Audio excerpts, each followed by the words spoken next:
یہ سب جو تھے نا علم و ادب سے تعلق رکھتے تھے، بہت زیادہ علم اس کے گھر میں تھا، اس کے خاندان میں تھا، اسی وجہ سے قمر جہاں کو بھی علم ادب سے زیادہ تعلق ہو گیا اور زیادہ دلچسپی رکھنے لگی۔ اب آئیے ہم آگے بڑھتے ہیں کہ اعلیٰ تعلیم کے لیے پٹنہ آئی تھی۔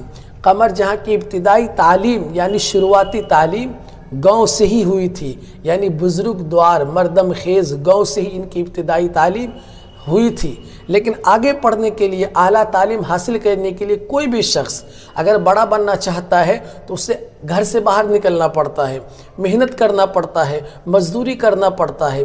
اسی طریقے سے قمر جہاں نے بھی سوچا کہ ہمیں اعلیٰ تعلیم حاصل کرنا ہے اور ہمیں پڑھ لکھ کر کسی بڑے عہدے پر پہنچنا ہے، تو انہوں نے اپنے گھر کو چھوڑا، یعنی سمستی پور ڈسٹرکٹ سے باہر نکل کر پٹنہ پہنچ گئی اور پٹنہ یونیورسٹی سے ایم اے کیا اور پی ایچ ڈی بھی کیا۔ یاد رکھیں گے آپ، پٹنہ یونیورسٹی سے قمر جہاں نے ایم اے کیا اور پی ایچ ڈی بھی کیا، اور ادب سے فطری ہونے کی وجہ سے، یعنی اس کے دل میں اردو ادب کی زیادہ دلچسپی اور محبت تھی، اور یہ فطری تھا ان کے لیے، کیونکہ ان کے خاندان والے ہی علم و ادب سے تعلق رکھتے تھے۔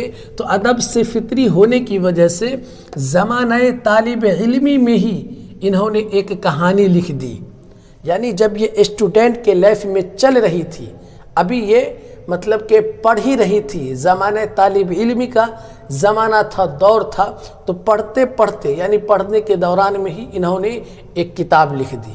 یہ عجیب بات ہے نا کہ کیا اللہ نے ان کو سائنس دیا تھا، کیا دماغ دیا تھا، کیا ہنر دیا تھا کہ ابھی یہ پڑھ ہی رہی ہیں، طالب علم ہی ہیں، اسٹوڈنٹ ہی ہیں، مگر انہوں نے اپنی قلم سے، اپنی صلاحیت سے ایک کہانی کی کتاب کو لکھ بھی دیا۔ عام طور پر کیا ہوتا ہے کہ لوگ جب کسی عہدے پر پہنچتے ہیں اس کے بعد کوئی کارنامہ کرتا ہے، لیکن یہ قمر جہاں ایسے شخصیتوں میں سے ہیں کہ جب یہ پڑھ ہی رہی تھی تو انہوں نے اسٹوڈنٹ کے زمانے میں ہی ایک کہانی کی کتاب لکھ دی، جس کتاب کا نام تھا جنون و وفا۔ یہ ان کی کہانی کی پہلی کتاب ہے، جنون و وفا، یاد رکھنا ہوگا آپ کو۔ سن عیسوی 1966 میں پٹنہ سے یہ کتاب شائع ہو چکی تھی، چھپ گئی تھی، یعنی 1966 عیسوی میں انہوں نے اس کتاب کو لکھ دیا اور پٹنہ سے یہ کتاب چھپ گئی، شائع ہو گئی۔ اب آگے بڑھتے ہیں ہم۔ جب یہ پڑھائی پوری کر لی تو ظاہر سی بات ہے ہر انسان کا اپنا ایک خواب ہوتا ہے، اپنا ایک شوق ہوتا ہے، ارمان ہوتا ہے کہ ہم پڑھ لکھ کر کسی بڑی یونیورسٹی میں پہنچ جائے یا کوئی بڑا انسان بن جائے، کسی عہدے پر پہنچ جائے، کوئی افسر بن جائے۔ ہر انسان کا خواب ہوتا ہے، تو ان کا بھی ایک خواب تھا، ایک سپنا تھا، جب ہماری پڑھائی پوری ہو جائے گی تو ہم کیا کریں گے۔ تو ایک وقت آیا جب ان کی پڑھائی مکمل ہو گئی تو اب کیریئر کا آغاز کرنا ہے، کیریئر کا شروعات کرنا ہے۔ تو انہوں نے دیکھیے مہیلا سندروتی کالج بھاگلپور کے شعبہ اردو سے اپنے کیریئر کا آغاز کیا۔ بھاگلپور میں ایک کالج ہے مہیلا سندروتی کالج، وہاں سے انہوں نے شعبہ اردو یعنی اردو کا جو ڈپارٹمنٹ ہوتا ہے، جو ڈھانچہ ہوتا ہے، اس میں یہ لیکچر ہو گئی یا ٹیچر ہو گئی، ٹھیک ہے، اور وہاں سے اس کے کیریئر کا آغاز ہو گیا۔ پھر ترقی کر کے بھاگلپور یونیورسٹی سے صدر شعبہ اردو کے عہدے کو سنبھالا۔ کچھ دنوں تک، کچھ سالوں تک اردو شعبہ اردو میں جو ہے یہ ٹیچر رہی ہوں گی، لیکن ان کی صلاحیت کو دیکھا گیا ہوگا، ان کے پڑھانے کے انداز کو دیکھا گیا ہوگا، تو ان کی ترقی ہو گئی، یعنی پرموشن ہو گئی۔ تو پرموشن ہو جانے کے بعد یہ اب کیا ہوا کہ بھاگلپور یونیورسٹی میں صدر بن گئی، ہیڈ بن گئی، کس کے؟ تو اردو کے جو ڈپارٹمنٹ ہے، اردو کے جو درجات ہیں، اس کے یہ اب صدر بن گئی، اور وہاں سے انہوں نے اس عہدے کو سنبھال لیا۔ اب آگے بڑھتے ہیں۔ آپ تنقیدی نگاری بھی کیا کرتی تھی، یعنی تنقید نگار بھی تھی۔ آپ کہانی تو لکھتی ہی تھی مگر تنقید بھی لکھتی تھی۔ تب آپ کو سمجھنا ہوگا کہ تنقید کسے کہتے ہیں۔ آپ کے ذہن میں یہ بات ضرور آتی ہوگی کہ ہم نے ناول نگار سنا ہے، افسانہ نگار سنا ہے، یہ تنقید نگار کیا ہوتا ہے؟ تنقید نگار اس کو کہتے ہیں کہ جو کسی کہانی کے اندر کی کمیوں کو پکڑ لے اور اس کو درست کرے، یعنی کوئی بڑا افسانہ نگار ہو یا کوئی بڑا شاعر ہو، انہوں نے ایک کہانی کو لکھا اور اس کہانی کے اندر کوئی چھوٹی موٹی غلطی رہ گئی اور کسی پڑھنے والے نے پڑھا تو اس غلطی کو پکڑ لیا، تو اسے کہتے ہیں تنقید نگار، ٹھیک ہے۔ ایک طرح سے یہ ریسرچ کرنے والے ڈاکٹرز ہیں، ٹھیک ہے، جو کمیوں کو نکالتے ہیں۔ ویسے آج کے ڈیٹ میں کیا، کسی بھی زمانے میں آپ چلے جائیں، کسی بھی انسان کے پاس چلے جائیں، ہر انسان کے اندر کوئی نہ کوئی خامی، کمی ہوتی ہی ہے۔ انسان صرف اپنے آپ کو بہتر سمجھتا ہے اور سامنے والے کو غلط سمجھتا ہے۔ انسان کوئی بھی ہو، لیکن کمی ہر انسان میں پائی جاتی ہے، تو لوگ اپنی کمی کو نہیں دیکھتے ہیں، دوسروں کی کمیوں کو دیکھنے لگتے ہیں۔ تو اسی طریقے سے تنقیدی نگار اسے کہتے ہیں جو دوسروں کے لکھے ہوئے میں سے کچھ کمیوں کو نکال لے اور اس کے حوالے سے کچھ لکھے، اسے تنقید نگار کہتے ہیں۔ تو قمر جہاں تنقیدی مضامین بھی لکھا کرتی تھی، ان کے کئی کتاب بھی چھپے ہوئے تنقیدی مضامین کے، جیسے کہ میں آپ کو بتا دوں، معیار، کلام عبداللہ حافظ مشق پوری اور تحقیق و تدوین، کلام، حرف آگہی، یہ سب آپ کی تنقیدی مضامین یعنی تنقیدی کتابیں تھیں۔ اب ہے افسانوی مجموعے۔ آپ کی جو کتاب میں اردو درخشاں میں ان کے کہانیوں کے بارے میں بتایا گیا ہے، ان میں سے 3 کتابوں کا ذکر کیا گیا ہے۔ آپ کو یہ سمجھنا ہوگا کہ مجموعہ کتاب کو کہتے ہیں، مجموعہ کتاب کو کہتے ہیں، افسانوی مجموعے۔ تو 3 کتابوں کا ذکر کیا گیا ہے۔ ایک ہے چارہ گر جو سنِ عیسوی 1983 میں شائع ہو چکی تھی، ایک ہے اجنبی چہرے جو 1991 میں شائع ہو چکی تھی، اور ایک ہے یاد نگر، یہ بھی 1991 میں ہی شائع ہوئی تھی۔ یہ 3 افسانوی مجموعے ہیں، اور سب سے پہلی کہانی کی کتاب جو ان کی ہے وہ ہے جنون و وفا۔ یہ مختصر حالات زندگی تھے قمر جہاں کے۔ اب آئیے ہم بات کرتے ہیں کہ قمر جہاں نے جو کٹی ہوئی شاخ کہانی لکھی ہے، تو یہ کہانی کیا درسانا چاہتی ہے، کیا بتلانا چاہتی ہے، اور اس کہانی کا ڈیٹیلز اور نچوڑ کیا ہوگا وہ سمجھنا ہوگا، ہمیں جاننا ہوگا۔ دیکھیے، اگر آپ کہانی پڑھنے کے لیے بیٹھیں گے نا تو کہانی لمبی ہوتی ہے، آپ ایک وقت میں ہی نہیں پڑھ پائیں گے۔ اگر ایک وقت میں پڑھ پائیں گے تو بہت کچھ آپ سمجھ بھی نہیں پائیں گے۔ اس لیے میں نے ان کہانیوں کو پڑھا اور اس کا نچوڑ نکالا، اور وہ نچوڑ آپ تک پہنچانے والا ہوں، آپ کو سنانے والا ہوں۔ کہانی کا مین مدعا جو اہم ہوتا ہے وہ آپ تک پہنچنے والا ہے، ٹھیک ہے، اور یہی آپ کو ایگزام میں بھی لکھنا ہوگا۔ تو آئیے یہاں سے ہم کہانی شروع کرتے ہیں۔ ایک لڑکا تھا، اس کہانی میں لڑکے کا نام نہیں دیا گیا ہے، صرف اتنا ہے کہ ایک لڑکا تھا۔ ایک گاؤں میں ایک لڑکا رہتا تھا، اس کے بوڑھے ماں باپ تھے، بیمار تھے، اور اس کے گھر پر ایک چارپائی رہتی تھی جس پر ان کی ماں پڑی رہتی تھی کیونکہ بیمار تھی۔ اس کے آنگن میں ایک شریفہ کا پیڑ تھا اور آم کا پیڑ تھا، لیکن لڑکے کا ارمان رہتا ہے، خواہش رہتی ہے، تمنا رہتی ہے، حسرت رہتی ہے کہ ہم گاؤں سے نکل کر اور اس ماحول سے باہر جا کر دوسرے ماحول کو دیکھیں۔ ہمیشہ سے اس کی خواہش تھی، شوق تھا، ارمان تھا کہ لوگ کہتے ہیں کہ بدیس ایسا ہے، بدیس میں بہت کچھ ہے، بدیس کی آب و ہوا، بدیس کی رنگینیت بڑی خوبصورت ہوتی ہے۔ تو اس کے اندر بھی للک پیدا ہوئی، اور یہ بھی بدیس جانے کے لیے ہمیشہ کیا کہتے ہیں کہ اس کے فراق میں رہتا تھا کہ کیسے کب میں بدیس پہنچوں، کیونکہ لوگوں سے سنا تھا کہ بدیس کی دنیا بڑی اچھی دنیا ہے۔ اب کیا ہوا، یہ لڑکا ہمیشہ کوشش کر رہا تھا کہ میں کب جاؤں، لیکن انہوں نے محنت کی، کوشش کی، تو ان کا ویزا، پاسپورٹ سب تیار ہو گیا۔ ایک وقت آیا کہ انہیں اب گھر سے نکلنا ہے، تو گھر کی دہلیز کو لانگ دیا۔ بوڑھی ماں چارپائی پر پڑی ہوئی، بیمار پڑی ہوئی ہے، بوڑھا باپ بیمار کھانس رہا ہے۔ بہت سارے دوست و احباب تھے گاؤں میں، وہ سب ان کے چہرے کو تک رہے تھے، مگر یہ اپنے دوست اور یار کی محبت کو بھول گیا، اپنے ماں اور باپ کے محبت اور ممتا کو بھول گیا، بدیس جانے کے شوق میں دہلیز کو لانگ کر نکل گیا۔